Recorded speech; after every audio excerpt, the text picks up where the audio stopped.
The alarm screamed like a dying animal, a sound that clawed at Jason Cole's nerves as he pressed himself deeper into the shadows. Blood, some his, most not, dripped from his stolen plasma cutter, its blade still humming with the afterglow of violence. The Zalthari warship groaned around him, its steel bones shuddering under the weight of the human fleet's assault. They thought they had caged him, broken him. They were wrong, because Jason wasn't just escaping. He was rewriting the rules of war. And by the time the aliens realized their mistake, it would already be too late. Please wait. Before we start, tap that iCard button in the top right corner and smash that subscribe button. Right now, hit the notification bell so you're first in line when new stories land. Alright, let's dive into the story. Chapter 1. The alarm screamed like dying beasts, a relentless wail that pulsed through the steel corridors of the Zalthari warship. Red emergency lights bathed the walls in a bloody glow, flickering as if the ship itself were gasping for breath. Jason Cole pressed his back against a ruptured coolant pipe, his ribs aching with every sharp inhale. The metallic tang of blood filled his mouth, some of it the alien guard he'd just taken down. His knuckles were split, his stolen plasma cutter still humming in his grip, its blade slick with iridescent alien fluid. A voice crackled in his earpiece, sharp with static. "Cole, you still breathing?" Jason wiped his face with the back of his hand, smearing grime and sweat. "Barely. You got eyes on my position, Vasquez." Dr. Elena Vasquez's voice was calm, but he could hear the tension underneath. "2 decks below you, and you've got company. 3 hostiles, closing fast. They're sweeping the vents." Jason cursed under his breath. Of course they are, because why would anything be easy? Elena's dry chuckle crackled through the comm. "You expected easy? After 6 months in this floating nightmare." "Optimism's a bad habit," he muttered, peering around the pipe. The corridor ahead was empty for now, but the distant clang of armored boots told him time was running out. "Then let's break it," Elena shot back. "I've rerouted power to Section D. Their scanners will glitch for about 30 seconds. Move fast." Jason didn't hesitate. He pushed off the wall and sprinted, his boots pounding against the grated floor. The ship shuddered violently, another impact from the human fleet hammering the Zalthari armada outside. The vibrations nearly sent him stumbling, but he caught himself on a bulkhead. "Vasquez, what the hell was that?" "Friendly fire," she said, her voice tight. "They don't know we're in here." Jason exhaled through his teeth. "Perfect. So we either get blown up by our own side or torn apart by the aliens. Options are great today. Focus, Cole. Next junction, take the left vent. It'll lead you to the maintenance shaft." He dropped to his knees, prying open the vent cover with the edge of his plasma cutter. The metal screeched in protest. Somewhere behind him, a guttural alien voice barked orders. Vasquez, I hear them. Go, now." Jason slid into the vent just as the first guard rounded the corner. The narrow passage was pitch black, the air thick with the stench of burnt wiring and something sour. Alien sweat, maybe. He crawled forward, his shoulders scraping against the cramped walls. Elena's voice was a whisper in his ear. "You're clear for the next 50 meters. Then you'll hit a drop. Maintenance shaft leads straight to engineering." Jason paused, catching his breath. "And what's the play once I'm there?" A beat of silence. Then, softly, "We cripple the ship." He could hear the unspoken weight in her words. This wasn't just an escape. It was a reckoning. Jason grinned, despite the pain, despite the odds. Hell yeah. The vent shook as another explosion rocked the warship. Somewhere above, metal groaned like a dying animal. Elena's voice cut through the chaos, steady as a blade. "Clock's ticking, Cole. Move." And so he did. Chapter 2. The maintenance shaft dropped into darkness, a vertical tunnel of rusted metal and frayed cables. Jason braced his boots against the walls, sliding down in controlled bursts, his palms burning against the friction. The air grew thicker the deeper he went, heavy with the acrid stench of leaking coolant and something else. Ozone, maybe from overloaded systems. His boots hit the lower deck with a metallic thud. He crouched in the shadows, listening. Distant voices echoed through the ship's bones. guttural Zalthari speech, too far to make out words but close enough to set his nerves on edge. "Vasquez, I'm in," he whispered into the comm, a crackle of static. Then her voice, low and urgent. "Good. Engineering should be 20 meters ahead, past the storage bay. But there's a problem." Jason's grip tightened on the plasma cutter. "Of course there is. The ship's AI just locked down the sector. You're looking at biometric scanners at every door." He exhaled sharply. "So we're screwed." Not quite. He could almost hear her smirk. Turns out the Zalthari aren't as careful with their dead as they should be. A chill ran down his spine. "You're joking. Would I joke about grave robbing? There's a guard corpse in Storage Bay Gamma. Fresh enough that its biometrics might still scan." Jason swallowed hard. "That's disgusting. Also your only way in. Unless you prefer to fight your way through 30 armed aliens." He pushed off the wall, moving silently toward the storage bay. "Remind me why I teamed up with you again?" "Because I'm the only reason you're still alive," she shot back. The storage bay door was half open, the dim blue light from within casting long shadows. Jason slipped inside, his boots sticking slightly to the slick floor, cleaning fluids or maybe blood. Rows of crates lined the walls, but his eyes locked onto the shape in the center. A Zalthari guard sprawled on a maintenance slab, its carapace armor cracked open at the chest. He grimaced. "This just keeps getting better." "Quit whining and grab its hand," Elena said. "Left one. The right looks damaged."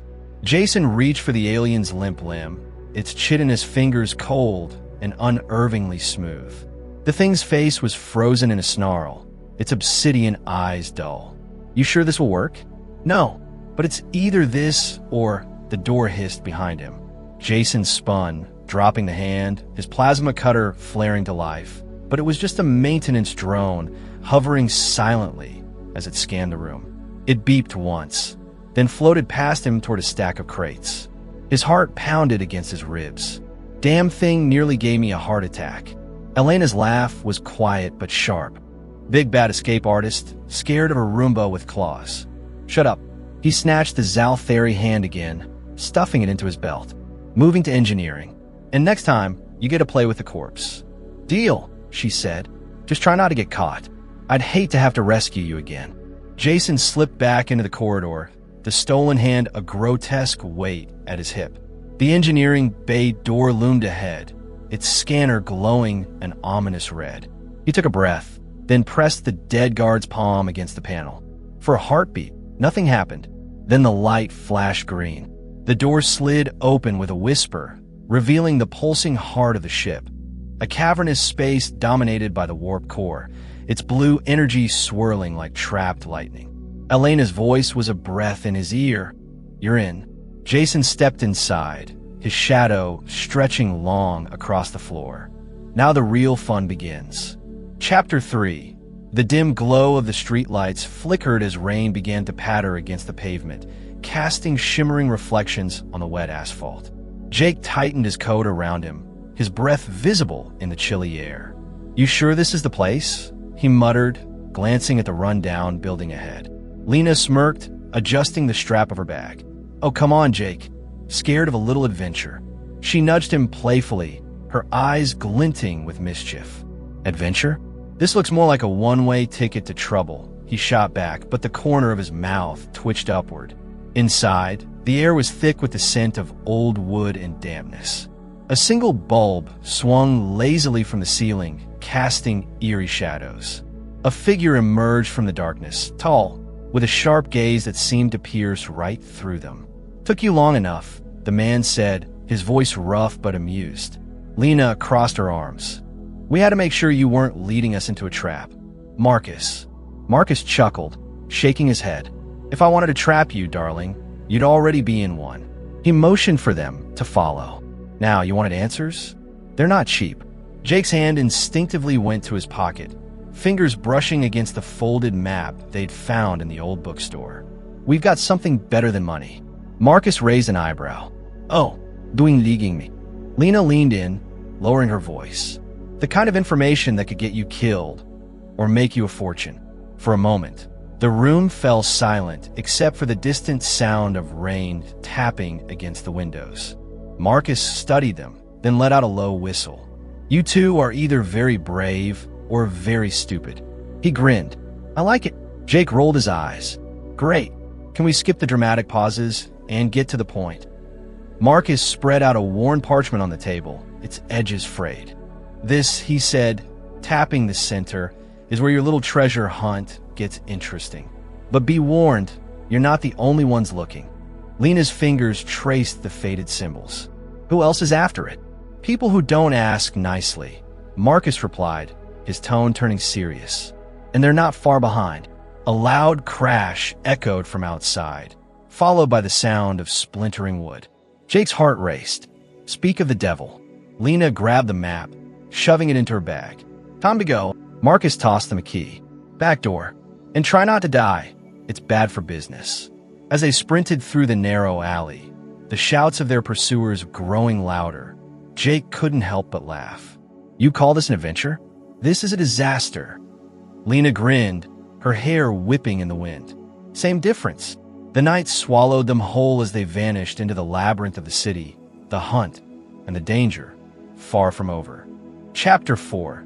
The flagship's core chamber hummed with lethal energy, the air vibrating from the massive reactor pulsing at its center. Jason pressed his back against the bulkhead, peering around the corner at the two Zalthari guards standing sentry near the control panel. Their armored forms were silhouetted against the eerie blue glow of the core, their weapons humming with barely restrained power. Elena crouched beside him, her fingers dancing over the stolen data pad in her hands. "We've got 90 seconds before the next patrol comes through," she whispered. "You take the one on the left. I'll handle the right." Jason raised an eyebrow. "Since when do you handle anything involving close combat?" She flashed him a dangerous smile. "Since I learned where their weak spots are." She tapped the side of her neck meaningfully. "Just like humans, only squishy." Jason huffed a quiet laugh. "You're terrifying, you know that." "Flattery won't save you when this goes sideways," she muttered, tucking the data pad away and drawing a sleek, curved blade from her boot. They moved in perfect sync, Jason lunging left while Elena darted right. His plasma cutter flared to life as he drove it upward into the first guard's throat before it could react. The alien gurgled, its obsidian eyes widening in shock as it collapsed. A wet crunch sounded from the other side of the room. Jason turned to see Elena twisting her blade free from the second guard's neck, her movements precise and clinical. The alien slumped to the floor without a sound. "Told you," she said, wiping her blade clean on the guard's armor. Jason shook his head. "Remind me never to get on your bad side." "You're already on it," she said, but the corner of her mouth twitched upward as she moved to the control panel. "Now let's get this done before." An alarm blared through the chamber, sudden and deafening. Red lights flashed as a mechanical voice boomed in Zalthari tongue. Jason's blood ran cold. "What the hell did you do?" Elena's fingers flew over the controls. "Nothing. They must have..." She froze, her eyes widening. "They got a dead man switch. The second we took out the guards, it triggered a lockdown." The heavy doors around them slammed shut with a final, echoing clang. Jason whirled, his weapon raised, but there was no exit. Only the pulsing core and the rapidly blinking console. "How long?" he demanded. Elena's face was grim as she read the alien script scrolling across the screen. 3 minutes until the core overloads. This whole section will be vaporized." Jason's mind raced. "Can you stop it?" "Not from here. The override is on the bridge." She met his eyes, and for the first time, he saw real fear in them. "We're trapped." The ship shuddered violently as another explosion rocked it from outside. Dust rained from the ceiling. Somewhere in the distance, metal groaned under stress. Jason clenched his jaw. "Like hell we are." He turned to the core, studying its pulsing energy. "What if we trigger the overload early, before the lockdown seals completely?" Elena's breath caught. That would. Her eyes lit up with sudden understanding. The blast wave would rupture the doors. But we have to be right next to it when it goes off. Jason grinned, wild and reckless. "You got a better idea?" For a long moment, she just stared at him. Then, to his surprise, she laughed, a sharp, bright sound in the face of death. "You're insane." "Yeah," he agreed, already moving toward the core. But it'll work. Elena followed without hesitation, her fingers flying over the console as she input the commands. The core's hum grew louder, the light intensifying to a blinding white. The temperature in the room spiked, sweat beading on Jason's forehead. 30 seconds, Elena warned, her voice tight. Jason grabbed her hand, pulling her toward the farthest corner of the room. Hold on tight, document. The countdown on the console hit 0. The world exploded in light and fire. Chapter 5. The abandoned subway tunnel reeked of rust and stale water, the flickering emergency lights casting long, jagged shadows along the cracked tiles. Jake wiped sweat from his brow, his fingers brushing against the cold metal of the ancient switchbox they'd been searching for. This thing looks like it hasn't been touched in decades, he muttered. Lena crouched beside him, her flashlight beam dancing over the rusted bolts. That's the point, genius. If it were easy to find, someone would have stolen it already. She shot him a smirk. Unless you'd rather be back at Marcus's place, dealing with his friends. Jake scowled. I'd take another round with those goons over this mold-infested death trap. A sharp clang echoed from deeper in the tunnel, and both of them froze. Lena's grip tightened on her flashlight. Tell me that was just a rat. Since when do rats sound like they're wearing boots? Jake whispered back. A gruff voice cut through the darkness. You two lost? This ain't a sightseeing tour. A broad-shouldered figure stepped into the dim light, a jagged scar running down his cheek. 2 more men flanked him, their expressions unreadable. Lena straightened, her voice dripping with false sweetness. Oh, we're exactly where we meant to be, but I'm guessing you're not here to help. The leader chuckled, cracking his knuckles. Smart girl. Hand over the map, and we'll make it quick. Jake exhaled sharply. Yeah, that's not happening. The man sighed. Pity. He nodded to his lackeys. Get him. Lena didn't hesitate. She swung her flashlight like a club, catching the first thug square in the jaw. He staggered back with a grunt. Run, Jake. Jake yanked the rusted switchbox open, fingers scrambling inside. 1 second. Now, Jake. A gunshot rang out, ricocheting off the tunnel walls. Jake's heart hammered as his fingers closed around a small, metallic object. He didn't have time to look. He just ran, Lena right beside him. They burst out onto the streets, the cold night era shock after the damp underground. Lena grabbed his arm, pulling him into a narrow alley. Did you get it? Jake opened his palm, revealing a tarnished silver key. Got it, but I'm starting to think this treasure is more trouble than it's worth. Lena grinned, breathless. Where's your sense of fun? Another gunshot, closer this time. Jake shoved the key into his pocket. Currently, running for its life. Lena grabbed his hand, yanking him forward. Then let's outrun it. They wove through the maze of back streets, the shouts of their pursuers fading behind them. Jake risked a glance back. Think we lost them? Lena didn't slow down. Not a chance. But I know a place. Jake groaned. Of course you do. She shot him a wild, exhilarated look. Trust me. He sighed. That's what I'm afraid of. The city swallowed them again. The hunt far from over, but the pieces were finally falling into place. Chapter 6. The bridge doors exploded inward in a shower of molten metal, the shockwave from the core detonation ripping through the flagship like a vengeful god. Jason stumbled through the smoke, his armor scorched, his vision swimming from the concussive blast. The acrid stench of burning circuitry filled his nostrils as he dragged himself forward, plasma cutter still gripped in a shaking hand. Across the ruined command center, the Zalthari High Commander rose from its throne-like chair, all 4 of its arms spreading in a display of primal fury. Its obsidian carapace reflected the emergency lights, making it look like some nightmare carved from living shadow. It hissed in heavily accented English, the word dripping with venom. The Kareth VA, we should have dissected you when we had the chance. Jason spat blood onto the deck, baring his teeth in a feral grin. Yeah, big mistake. The alien lunged faster than anything that size should move. Jason barely dodged, feeling the wind of its clawed hand whip past his face. He countered with a slash of his plasma cutter, scoring a deep gash across the commander's torso. Iridescent fluid splattered the floor. The creature roared, swinging two fists simultaneously. Jason blocked one with his weapon, but the other connected with his ribs. I was about to say the same thing.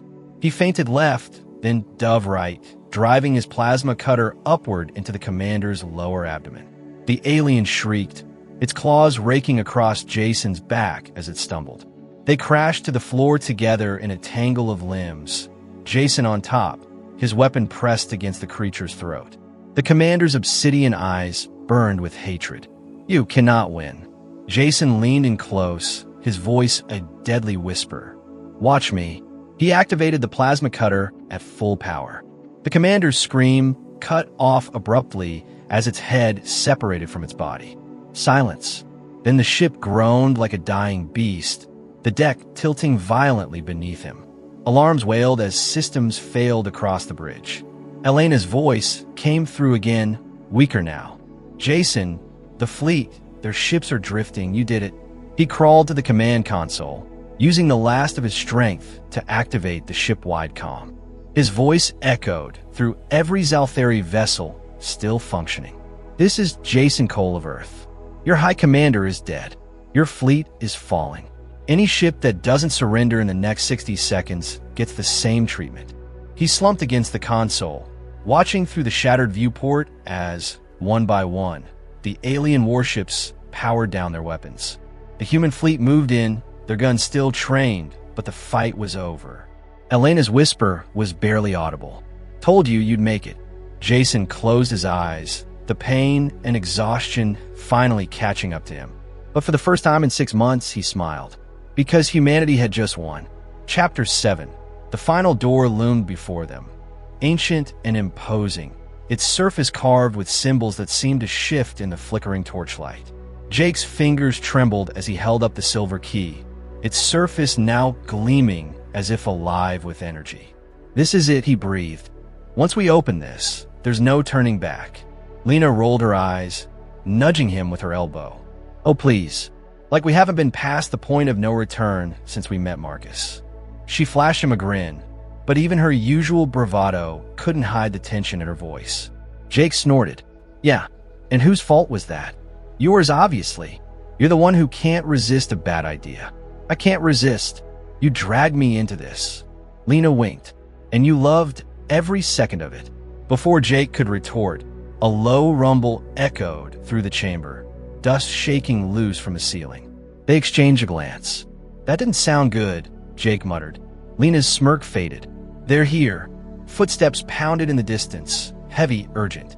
The scar-faced man and his crew had caught up, and this time they weren't alone. Shadows moved at the edges of the torchlight, too many to count. Jake shoved the key into the lock. No more stalling. The door groaned open, revealing a chamber bathed in an eerie blue glow. At its center stood a pedestal, and atop it, the artifact they'd been chasing all this time.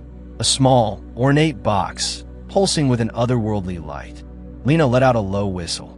"Well, that's not creepy at all." Jake took a step forward, but Lena grabbed his arm. "Wait, this feels too easy." A harsh laugh echoed behind them.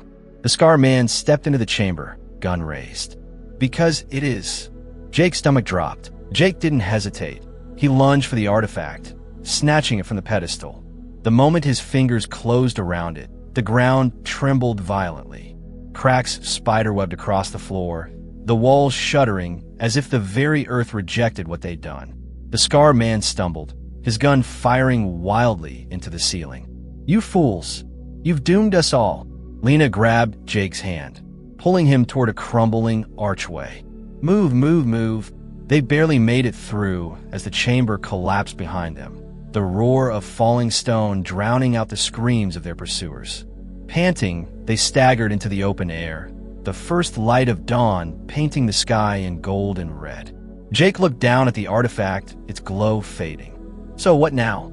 Lena wiped dust from her face, grinning despite everything. "Now, we figure out what this thing really does."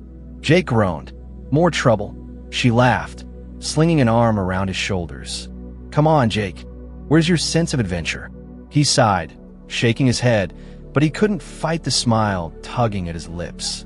Somehow, I knew you'd say that. The city stretched out before them, alive with possibility.